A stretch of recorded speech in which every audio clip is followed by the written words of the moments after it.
Hey, here you go. Accordion or just normal? Hey, you want this? When it comes to family, most people will take a bullet for who they love. But for some, family is just a group of people that happen to share the same DNA. For my father, his home life was difficult. At a young age, his parents divorced young and he was forced to choose a side. After nearly 40 years of no contact, living states apart across the U.S., he got curious. After numerous Facebook connections, calls, and Google searches, they were finally found. While it may be difficult to mend old wounds, when it comes to family, you should never give up. It all started with questions. My 3 siblings and I knew we had another uncle, but we didn't know where. Was he married? Did we have more cousins? Is he even still alive? After all these unanswered questions, my parents got curious and decided to research.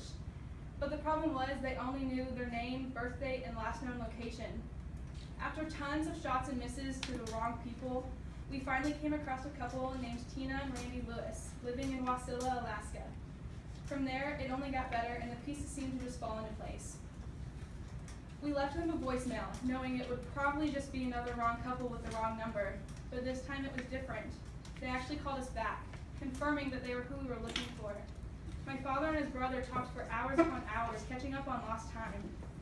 My Uncle Randy told us he lives in Alaska with their mom and other brothers. He even lived next to Sarah Palin for a while and became a friend. He now is a wildlife and hunting guide and can tell you about anything of the wildlife in Alaska. After multiple calls back and forth and letters to each other, it was time for my brother's graduation. We sent them an invite as a friendly gesture, knowing that they might not even come because of the geological difference in financial status. His wife Tina decided to surprise us all and buy him plane tickets to Missouri so we could watch my brother Jacob walk across the stage and accept his diploma. Along with this great milestone for my brother, we also got to meet our uncle for the very first time. These 2 men have led 2 very separate lives with 2 very different families.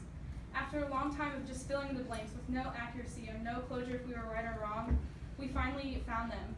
With hope, motivation, and the great internet, we can happily pick up a phone whenever we'd like and speak to our uncle. Even with years of not speaking, the power of family brought us back together. While it may be difficult to mend old wounds, when it comes to family, you should never give up.